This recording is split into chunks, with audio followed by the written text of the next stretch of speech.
सुरक्षा असुरक्षा, जिम्मेदारी और बिना जिम्मेदारी, विकास और अविकास, इन मुद्दों पर बात हो रही है, लेकिन वो तस्वीरें बदल रही हैं। मतलब परिप्रेक्ष्य अलग हो जाता है और चीजें दूसरी हो जाती हैं। क्या इनसे बात बन जाएगी?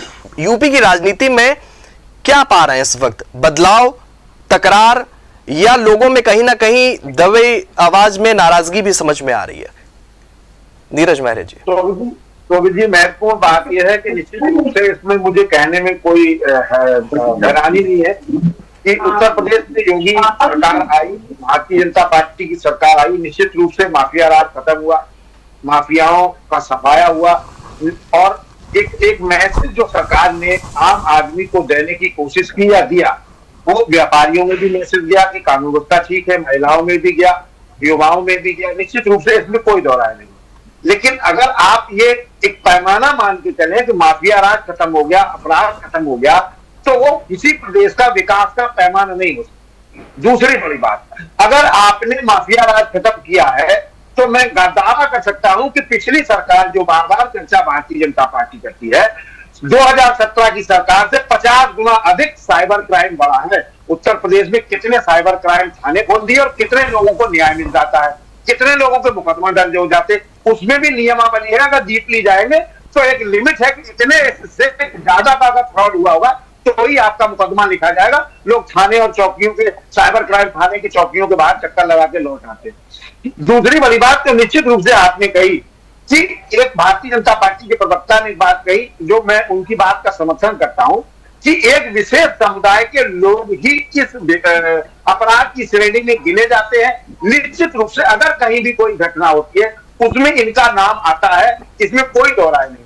आप हमें बता दीजिए कितने लोग आए जो इनके अलावा किसी अन्य जाति के रहेंगे। निश्चित रूप से वो टारगेटेड नहीं है, लेकिन घटनाएं होती है तो निश्चित रूप से आम आदमी हो या हम हो या शोभित जी आप हो या कोई भी भारत का नागरिक हो या उत्तर प्रदेश का नागरिक हो, वो उस चीज को टारगेट करता है निश्चित रूप से।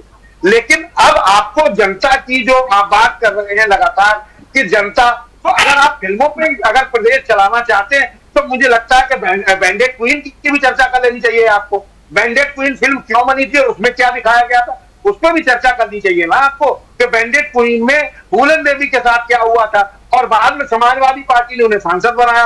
आपने ये नहीं कहा कि वो दबी महिला, पिछड़ी महिला को जो समाज से उत्पीड़न हो गया, उसका तमाम चीजें थी, उसको मुलायम सिंह यादव ने सांसद बनाकर देश में एक नई नजीर पैदा की और नजीर कायम की।